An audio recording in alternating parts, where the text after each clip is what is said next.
Hey, welcome to the Backwoods Gourmet. Today I'm going to make a beautiful paella in the Dutch oven in about 30 minutes. So y'all stay tuned.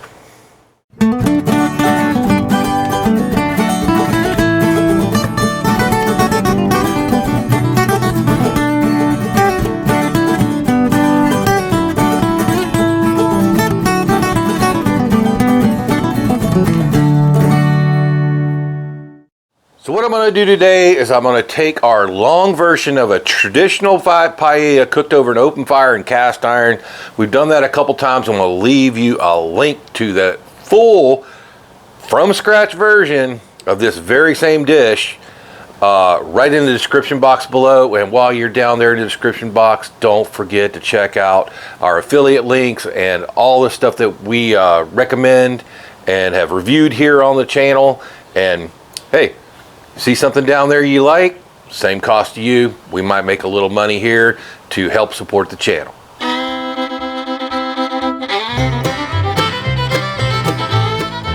So here's the things you're going to need to make this dish. Here I have my marinated, cut up, boneless, skinless chicken thighs. Show you how I marinated those right now.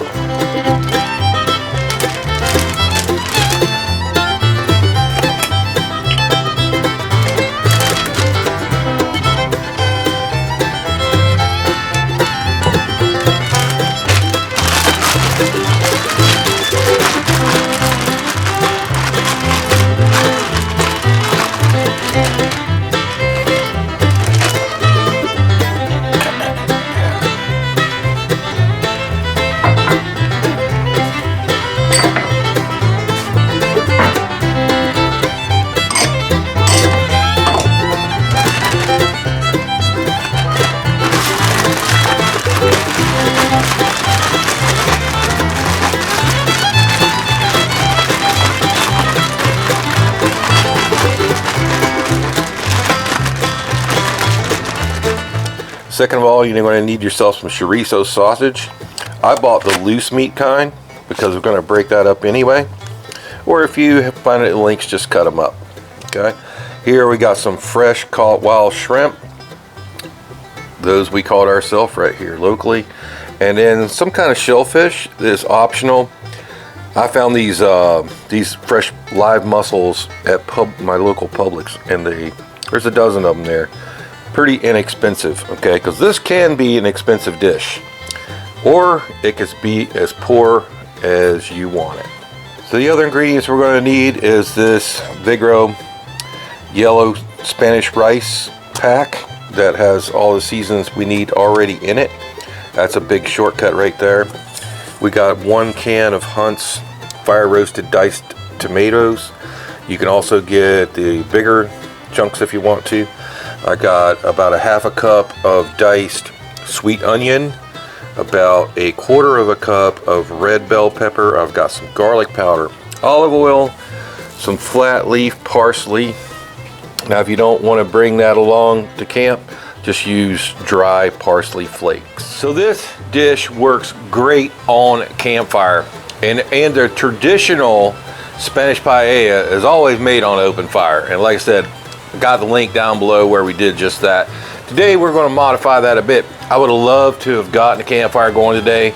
Spitting rain off and on all day, really windy, really not conducive to campfire cooking today.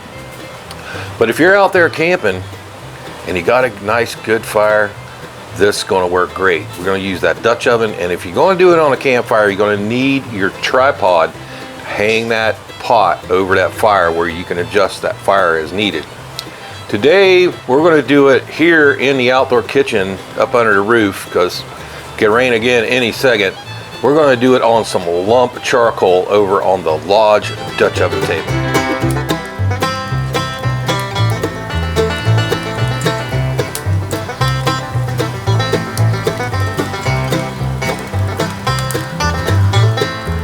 Alright, so now that our lump is ready, and I tell you, it is hot.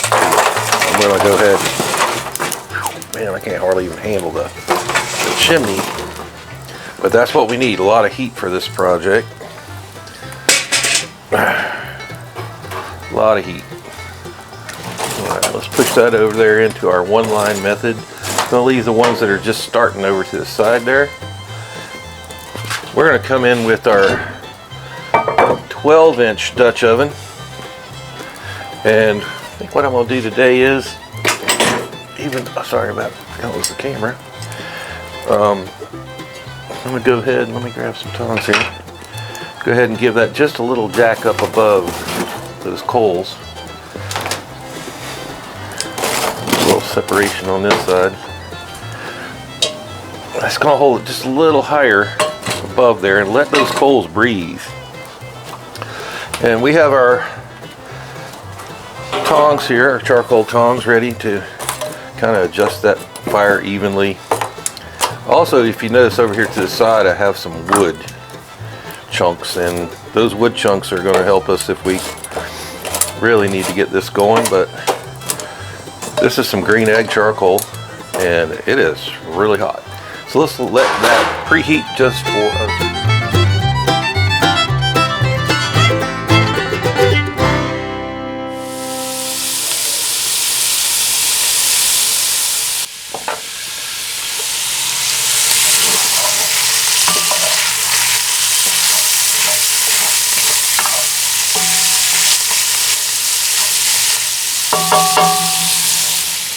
Alright, now that that kind of quit sizzling a little bit, it did all break apart when it cooked, but that's okay.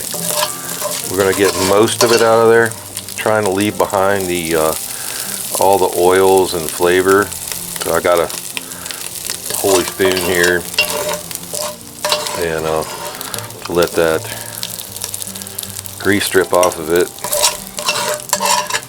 Alright, with the chicken, we're just going to dump that all in there, including all the marinade, which is just olive oil, chicken, and spices.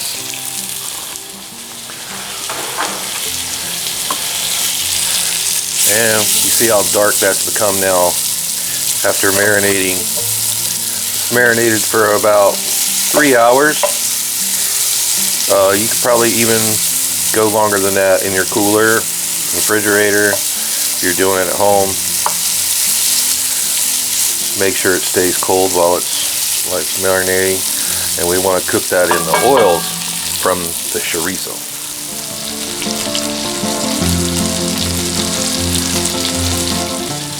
Alright, so in about 6-7 minutes with the chicken in there, we'll do the same thing with it that I did with the sausage, and I'm going to put it right in the same bowl on the side. Try to leave the oils and all that flavor. We're not going to be bringing a lot of seasoning to this pan. Most of it's already picked up from that chorizo and the chicken. All right, real quick, dumping in the onions. If you're using fresh garlic, go ahead and put that in there now. The peppers, go ahead and get those in there.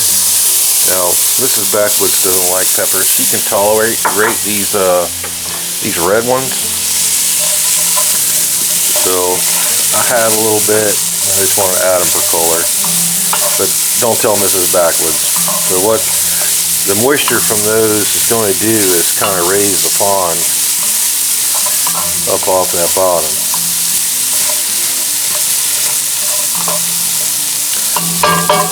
And now we're going to get ready for the rice. Right.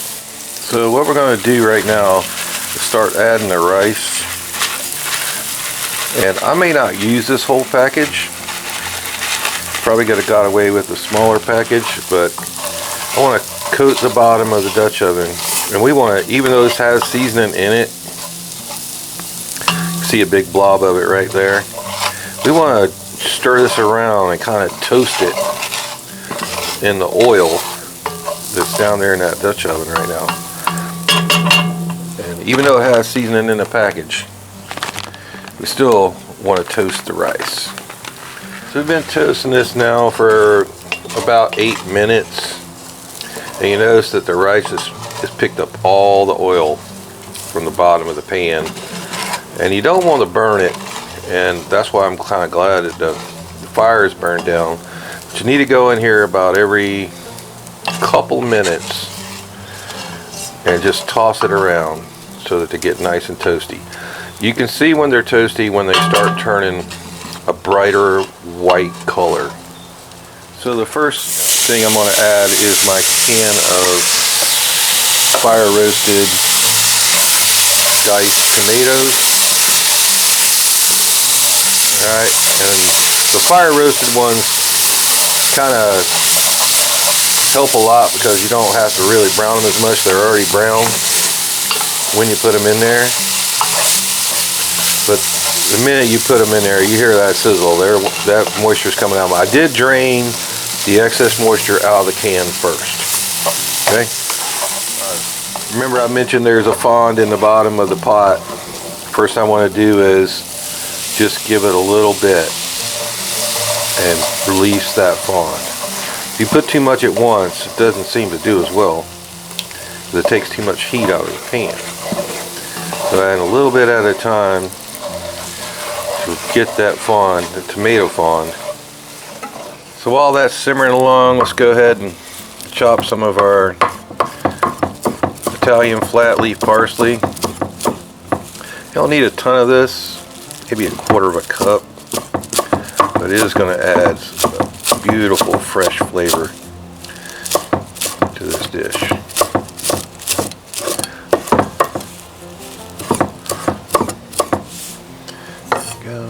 Using our DALSTRONG Crisix knife here today, and I see the comments from you guys. A lot of people have gone over there and bought these DALSTRONG knives, and everybody's giving me the same feedback as they're a really good quality knife for a good value knife for the money. They're not super cheap, but they're not super expensive like some of your other, you know, professional grade knives. I really love every one I have. I almost use them exclusively, not just here on the channel, but in everyday cooking. So about that much fresh leaf parsley. We'll give that a minute. Next time we put liquid in, we'll put this in also. So you're probably asking, how do you know when you put more liquid in? Well, when you stir down there and you start seeing the bottom of the pot, it doesn't close up, put in about another half a cup or so. What we're trying to do here is preserve the heat in that pot. This is probably a little more tomatoey. We did put in more tomatoes than usual. Usually we only put in about 4 or 5 crushed tomatoes. So this is going to look a little redder than some of our other times we've done it, but it's going to be just as delicious now. All that flat leaf parsley we just cut. Let's go ahead and stir that down in there and start lending all that flavor to this dish.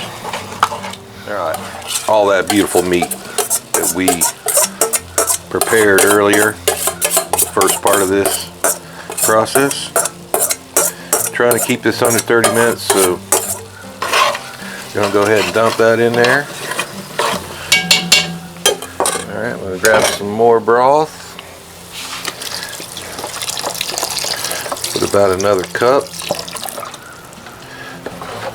And give that a good stir down. And that's going to help to all tenderize the chicken, cook the rice.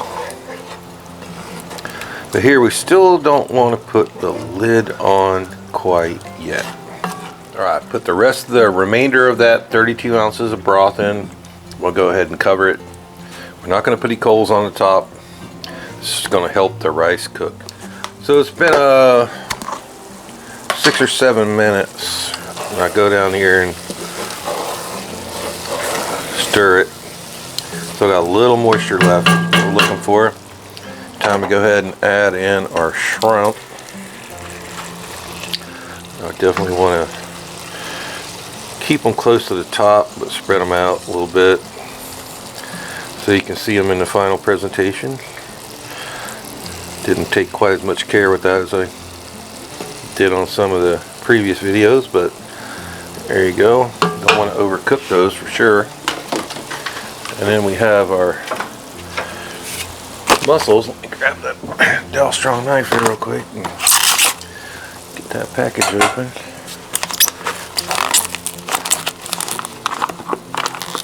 And these you want to take the fat end and press them down, the fat end down.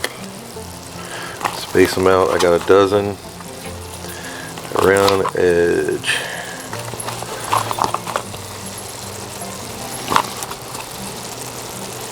You buy these, make sure that they're closed. If they're open, that means they've died and they can go bad pretty quickly. So press that fat end down into the broth. Put one right in the middle. There we go. I'll stick the lid back on for about another couple minutes.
You want a bite of that. I know you do. Let's give it a try. And you notice right here it's got the little crispy brown bits on the bottom, and that's what makes a paella special. Let's start with that little part.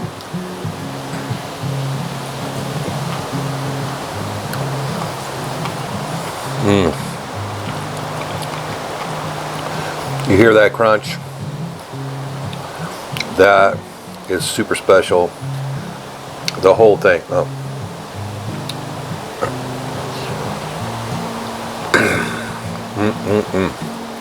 So you can do a dish as fancy as a Spanish paella right at camp in about 30 minutes. Took us about 45. It's fighting the fire, the weather and all that. But hey, time well invested. If you make this a camp, all your campers are gonna be amazed. Hey, thanks for watching the Backwoods Gourmet. Hey, if you liked the video, please smash that like button right down there. If you'd like to subscribe to our channel, you can do it right there. For another great Backwoods Gourmet video, it's gonna be right there. And for a whole playlist of cast iron and Dutch oven cooking, it's gonna be right up there. We'll see you next time.